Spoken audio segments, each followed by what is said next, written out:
မူးနေတဲ့မျိုးသမီးတစ်ယောက်ဟာအိမ်သာမောင်းဝင်သွားပြီးစီယိုကိုသူမရဲ့တငယ်ချင်းလို့ထင်မှတ်ခဲ့ပါတယ်။သူအနားရောက်လာတဲ့အခါမှသာလန့်ဖြတ်ပြီးရေချိုးဝတ်စုံကိုဆွဲယူကကမန်းကရန်ထွက်ပြေးသွားခဲ့ပါတယ်။တလအကြာမှာတော့သူမကိုဝင်ရှိနေမှန်းသိလိုက်ရပါတယ်။ဒါပေမဲ့သူမမှာရည်စားတစ်ခါမှမရှိခဲ့ပါဘူး။စိတ်ထားကောင်းတဲ့သူမဟာဒီလိုဝက်ဆန်းကျဲတဲ့ကလေးလေးကိုမွေးဖို့ဆုံးဖြတ်လိုက်ပါတယ်။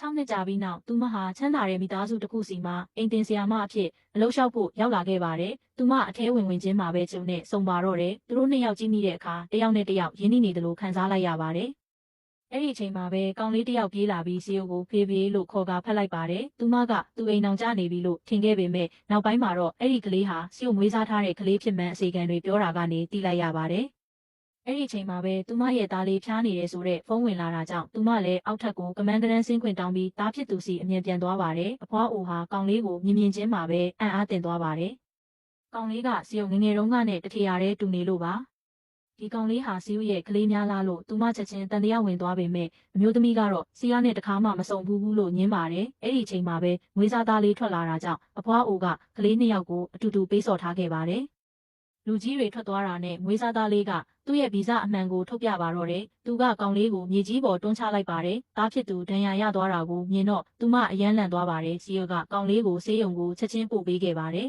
။အဖွားကိုလည်းဆေးရုံကိုရောက်လာပြီးသူမရဲ့မြေအတွက်တောင်းပန်ပါတယ်။အဲ့ဒီအချိန်မှာပဲဆရာဝန်ကကောင်လေးကိုသွေးချက်ချင်းသွင်းဖို့လိုတယ်လို့ပြောပါတယ်။သူ့ရဲ့သွေးမျိုးစားကရှားပါးတဲ့ negative ဖြစ်နေပါတယ်။ကံကောင်းချင်တော့စုမှာလည်းအဲ့ဒီရှားပါးသွေးမျိုးစားရှိနေပါတယ်။ဒါကအဖွားအိုရဲ့တန်တရားကိုပိုတိုးစေခဲ့ပြီးငါစစ်ဆေးဖို့အတွက်အိမ်စီကိုတိတ်တဆိတ်စီစဉ်ခိုင်းလိုက်ပါတယ်။ကောင်လေးနေပြန်ကောင်းလာတဲ့အခါမှာလဲငွေစားသားရဲ့အနိုင်ကျင့်ခြင်းကိုခံနေရတော့မှာပဲအစီကံကဒါကိုမြင်ပေမဲ့ဘယ်တော့မှမတားပါဘူး။ဘာလို့လဲဆိုတော့သူမဟာငွေစားသားရဲ့အမေရင်းဖြစ်ပြီးစီယုံမိသားစုရဲ့စီစဉ်တွေကိုရကျင်တာကြောင့်သူမရဲ့သားကိုမိဘမဲ့ကြီးဟာစီတမင်ပို့ထားခဲ့တာဖြစ်ပါတယ်။ဒီကောင်လေးကသူမသားရဲ့နေရာကိုလူယူသွားမှကြောက်တာကြောင့်သူမရဲ့သားကိုအနိုင်ကျင့်ခိုင်းထားတာပါ။